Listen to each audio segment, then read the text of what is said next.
pretty flooded here in New York. It's been raining non-stop, but wanted to show you the community garden real quick. What I've been growing here. As you can see, we're really flooded. Luckily, we have a local community garden that gives you a pretty decent-sized plot. And this year, I'm doing zucchini and squash in here, some cabbage, some pumpkins, peppers, which aren't doing the greatest. My peppers at home are doing a lot better. And these tomatoes, which are actually doing better than my ones at home. It's actually still June, and I have a lot of little tomatoes started on here, which I'm kind of surprised about. But yeah, the soil here must be pretty good. This year I decided to try something different and use landscape fabric between my rows, just to give it a little less work for me, less weeding, less stuff like that. And it seems to be doing great because this stuff's pretty advanced.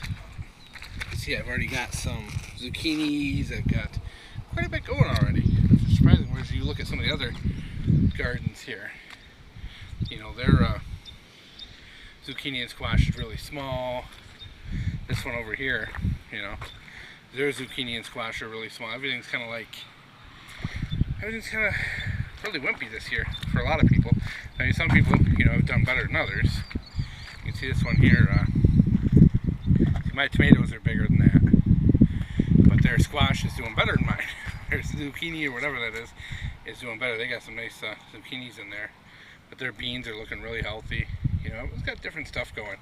And what's kind of neat about these community gardens is you can really kind of learn from the people. See, like this one here, they got a bunch of eggplants. I've never had good luck with eggplants. You see how wet it is here. We've just been soaked. But their squash and zucchini aren't doing so hot. You know, so I just go through and I look and see what everyone else is doing, and it really helps with my future plantings to see what people are doing, how it's working for them, what works, what doesn't, you know. So it is kind of neat just to go and check it all out and see. You know, some people don't bother with it. Some people just you see, throw some corn seeds and forget about it. Over there's some somebody planted some. Yeah, you can see, like, a lot of people are really struggling. I think a lot of it has to do with how wet it is. It's been really wet this year. And you can see so this is a really nice community garden. This is probably the nicest one around.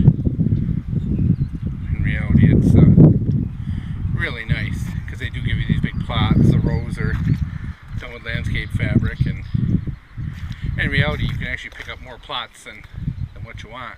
Because so many people just abandon them. They sign up and then never.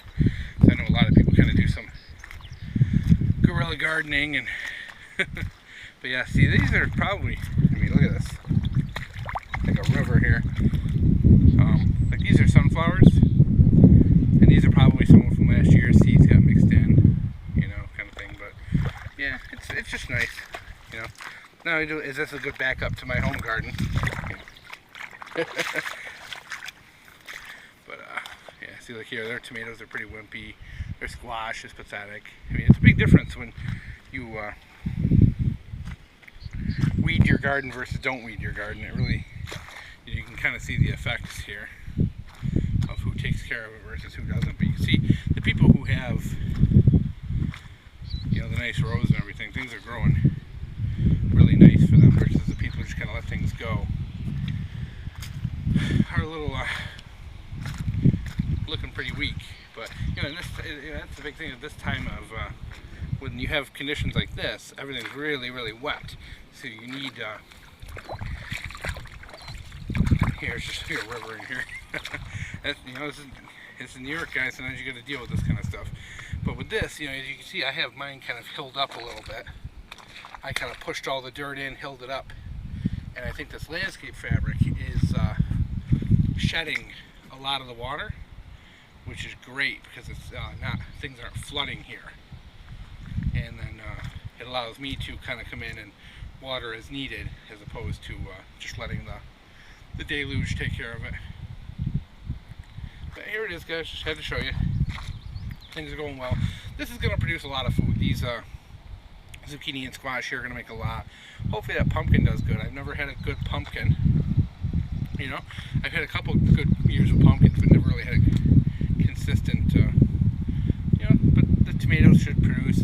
Peppers are, we'll see. I got way more peppers at home. I might plant some more peppers along the edge of this because it'll probably be dead space. So I might do some late peppers. Yep, there we go. This is that same community garden I showed you last year. But yeah, see, what's going to happen is I'm going to talk to this person here and ask them what they're using for fertilizer.